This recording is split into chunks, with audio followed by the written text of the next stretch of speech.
Hanyuma ukwezi kwa karindwi ariko Nyakanga.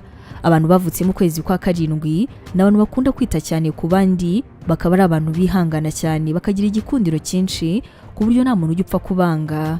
Bakunda gutungurana cyane, bakaba abantu bagira impano yo kwiyorobeka, aho ikintu adashaka yuko umenya aba yakiguhisha mu buryo bukomeye. Akenshi kandi bano bantu banayoborwa n'amarangamutima cyane, ariko bakagira ya mpano yo kwihishira ku buryo umuntu atapfa kubimenya. Biragoye yuko uyu muntu wavutse mu kwezi kwa karindwi azakora ikintu abona yuko nta nyungu irimo, uko ibyo akora byose abikora kugira ngo azabone icyo yunguka mu buzima. Ntabwo bakunda kugira inshuti zitazagira icyo zibamarira, aba yumva yuko buri muntu wese agomba kugira ikintu runaka azamukuraho, yaba ari abantu cyangwa se ubuzima bwiza buri imbere. Ni abantu bazi gukora cyane, ariko kandi bashobora gucibwa intege n'amagambo, ku buryo kumubwira amagambo mabi umuntu wavutse mu kwezi kwa karindwi ashobora kutazabikubabarira.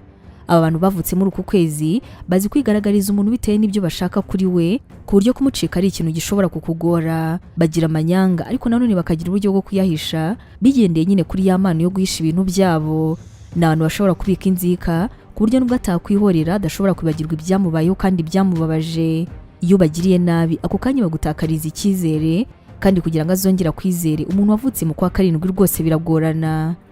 N'ibiki bibi rero bishobora kukuranga niba waravutse muri uku kwezi, bitewe n'imiterere y'abantu bavutse muri uku kwezi muri rusange, bashobora kugufasha kugera ku kintu runaka kuko nta mutima mubi bagira, ariko nyamara akaba yanabikora bitamufasheho kuko n'urukundo rwabo ku bantu hafi ya bose ubusanga rungana.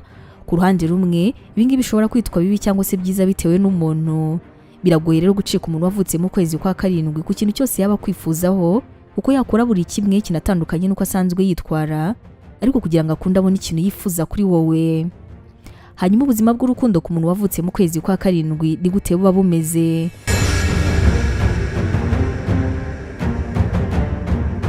Nta gushidikanya, niba uri umuntu wavutse mu kwezi kwa karindwi uri umukunzi mwiza cyane, ukaba umuntu uneka cyane uwo bakundana, ariko kandi ukabikora mu ibanga, ku buryo bigoye cyane ko umukunzi wawe hari ikintu runaka waba utamuziho.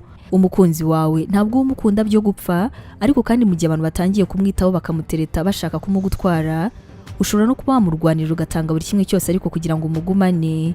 Ikindi mu bisanzwe ni ibintu bikugora kwerekana urukundo rwawe mu buryo bwuzuye. Uri umuntu kandi uzi kuburanira uwo akunda, ntabwo umuntu ukunda bashobora kumuvuga nabi uhari, kuko wakora buri kimwe cyose ibyo ngibyo bavuga bakabihindura. Ushobora kurambirwa vuba cyane, aho nubwo uri umuntu mwiza mu rukundo, ariyo mpamvu rimwe na rimwe uba ukeneye umwanya wawe wenyine kugira ngo utazanga cyangwa se ukarambirwa uwo nguwo mukundana. Nihe nama rero abahanga bakugira niba waravutse muri kuno kwezi?